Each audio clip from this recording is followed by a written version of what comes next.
Hey folks, it's Marvin Cash, the host of the Articulate Fly, and we're back with another Southwest Virginia fishing report with Matt Reilly. How you doing, Matt?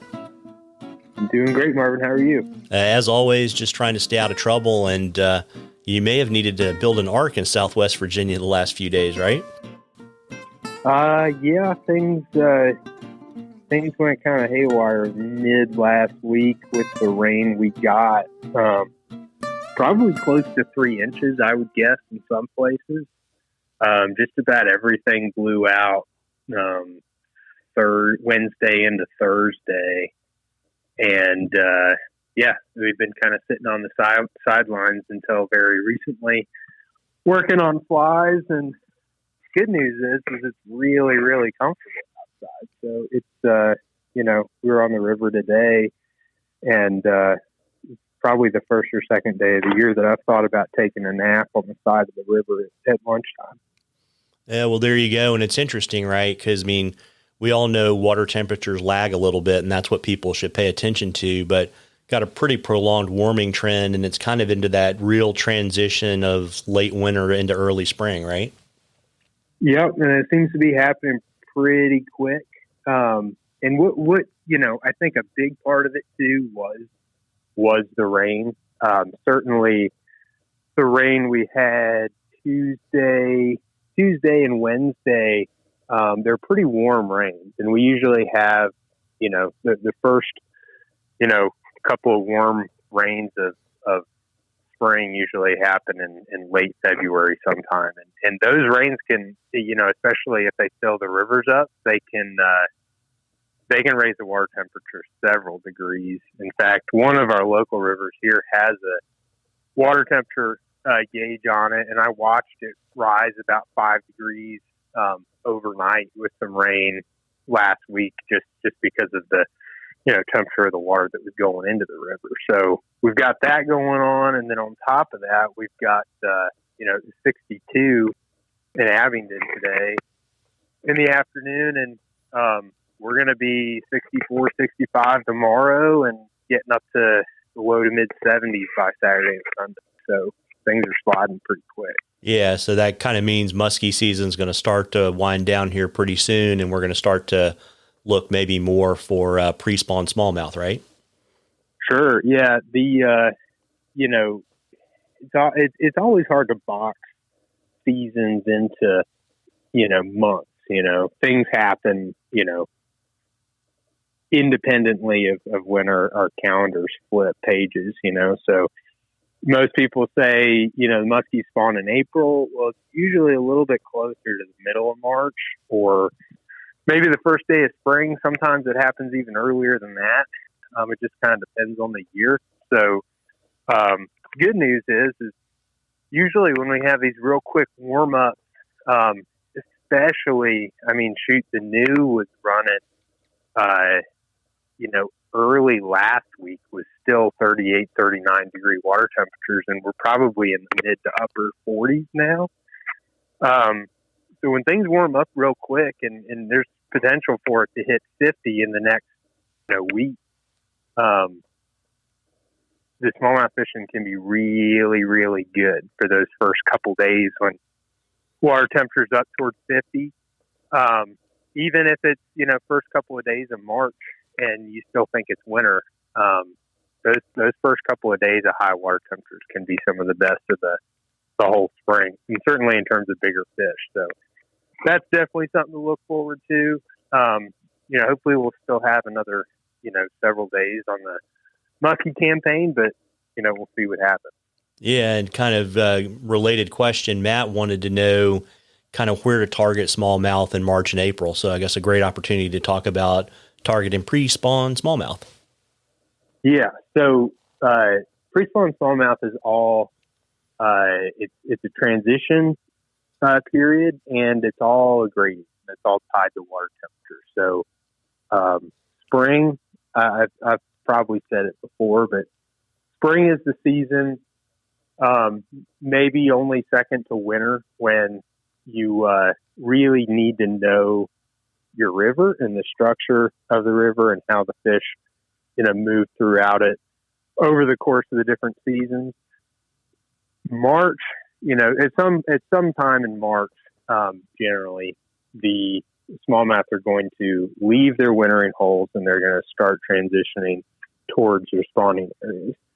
And depending on the river, depending on the stretch of river, sometimes that distance is a couple miles, several miles. Sometimes it's, a handful of yards.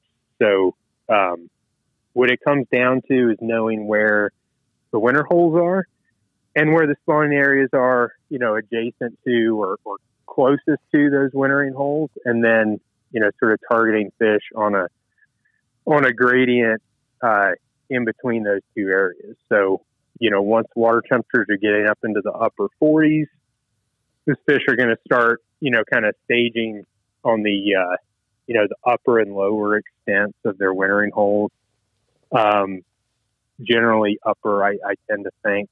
And then as the water warms and progresses, into the 50s and mid 50s, those fish are just going to start moving closer and closer to their spawning areas.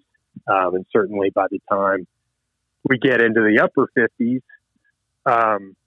those fish should be very adjacent or in spawning habitat, depending on the gender of the fish, et cetera. And, all of that happens generally between March 15th, maybe, earlier than that, and generally the middle of April. So those are just things to keep in mind.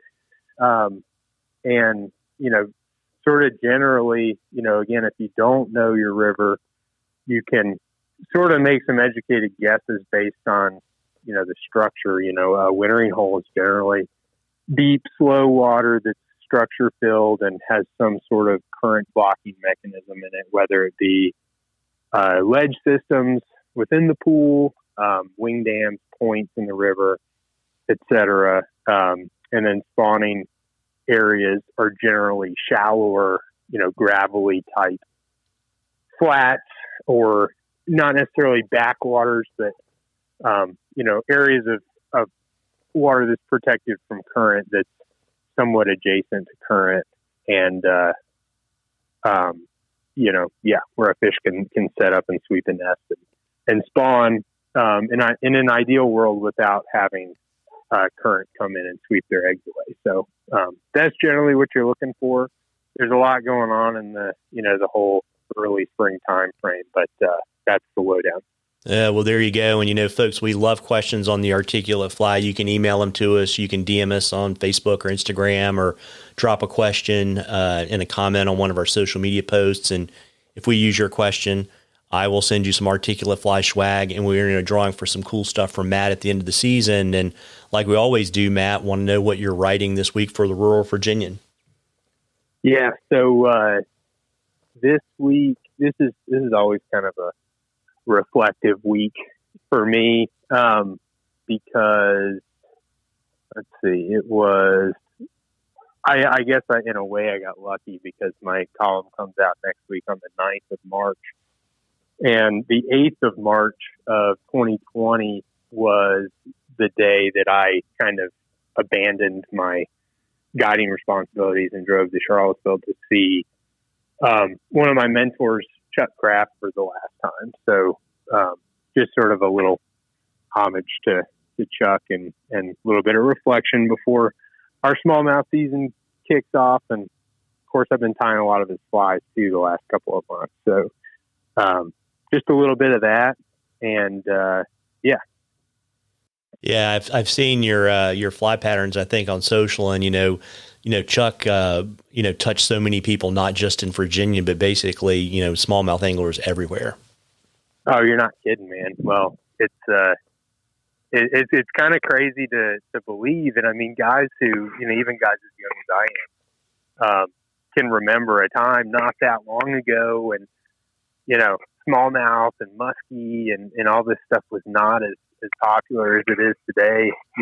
40 years ago, 50 years ago, Chuck was one of the main dudes, certainly in sort of the Mid-Atlantic. So he certainly did have the opportunity to touch a lot of people, and a lot of the guys who were in the game today probably have something to thank him for. So a lot of us are lucky in that sense.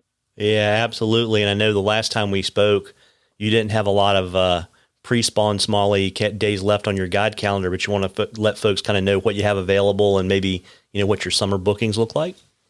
Yeah. So I think there's a couple days left in May. And then, June, July, August, September, still have plenty of days in that range. So, stuff will be here before we know it, man. It's, like you said, it's February or March now. We've already got 50-degree water temperatures. So things are happening quick. Yeah. And if you haven't yet, you owe it to yourself to gain a greater appreciation of the humid summers of July and August and early September in Virginia for sure. Well, that's the beautiful thing about down here, man.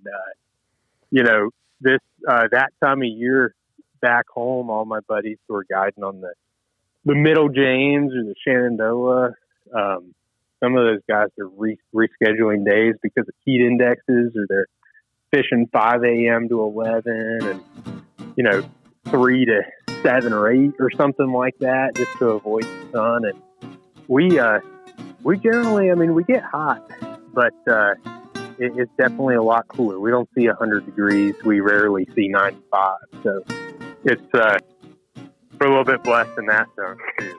Yeah, well, there you go. Well, listen, folks, you owe it to yourself to get out there and catch a few. Tight lines, everybody. Tight lines, Matt. Oh, thanks, Marvin.